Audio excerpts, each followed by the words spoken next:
Hey everyone, it's your buddy, it's your pal, I'm Karnak. This is Star Wars Armada Explained. Short video today. We're going to be looking at the Battle Droid Reserves upgrade card. The Battle Droid Reserves, if you look at the bottom right hand corner of the card, you will see that it's faction specific for the CIS or Confederates. It costs 4 points. Battle Droid Reserves are not unique. You can bring them on however many ships that have the support team slot, which you can see there in the bottom left hand corner.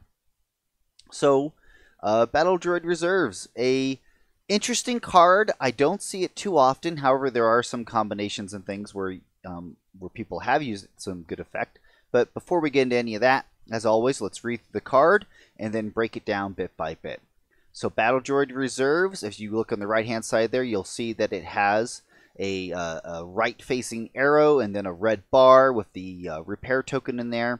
So what that means is that it is a non-recur symbol is what that arrow means, meaning that if you exhaust this card, you have to pay a cost associated to ready this card during the status phase. So the red arrow means once you exhaust it, in order to unexhaust it during the status phase, you need to spend a repair token on the ship that's assigned to the ship, not like on any upgrade cards or anything, to be able to unexhaust this card so that you can use it again the following round. To read through the card, so you've got droid only. So far, all the ships are droids, so you could equip it to any ship that's got a support symbol on it. That may change in the future if they decide they want to make non-droid ships, I guess. I don't know. These keywords exist, but they haven't, not a whole lot has been done with them yet. So that's probably something for game design moving into the future. Alright, so droid only, which so far, again, that doesn't have any effect on anything.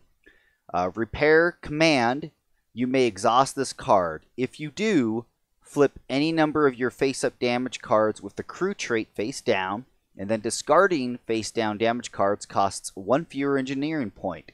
So this card essentially is helping to charge your repair command to be a bit better and essentially a little bit more useful in just getting rid of damage cards off your ships. So again, in order to work this card, you need to resolve a repair command. And whether that be spending only a command dial of repair, or a command token of repair, or a dial and token together.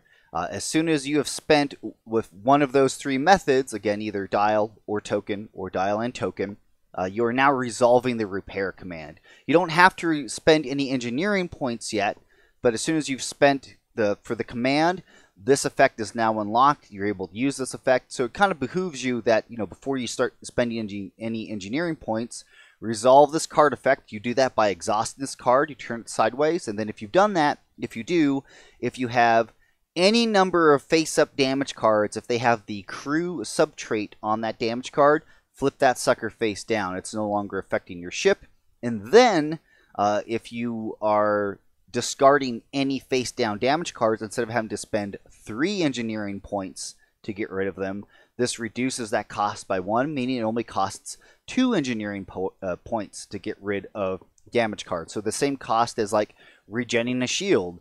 So that is Battle Droid Reserves, pretty much in a nutshell. Make sure I didn't miss anything. Right, so when you some people keep missing this somehow, is that if they spend like a repair token to resolve like redundant shields or shields to maximum, they think somehow that's resolving a repair command. That isn't. Again, resolving that command is only during that ship's activation, when it actually spends either a dial or a token, or dial and token together to resolve that command when it's that ship's activation. So in terms of, again, for Battle Droid Reserves, this is great in combination with like Wat Tambor Officer. You'll often see this combination, kind of like a Wat Tambor Munificent with Battle Droid Reserves and Tides of Progress. Pretty much makes it a ship of like, don't shoot me, or I'm just going to either regen all my shields or take off all your damage cards, or, it definitely makes it a don't shoot me kind of a ship, which, again, with the ability to just discard all those damage cards, and in turn crew cards face down, and then if you do have Tides of Progress, if you are dealt like a damage card of the subtrait of ship, you're able to discard that. So pretty much it's just the super tanky build. Is it good?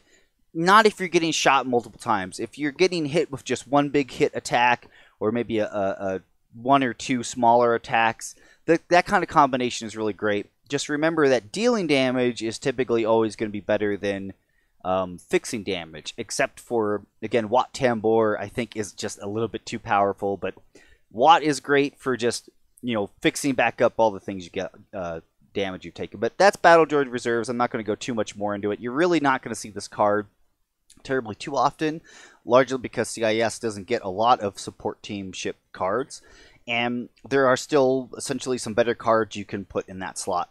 But if you're looking just for fixie, this is better fixie, and that's Battle Droids. Appreciate you guys watching. Of course, if you have any questions or concerns, please be sure to, leave a comment, ask me any questions. The rules forum is still on track to launch in early July. So, if you have, questions that you have or wanting to get something answered, start prepping that question for when we launch. You all are great, and hey, I'll catch you next time.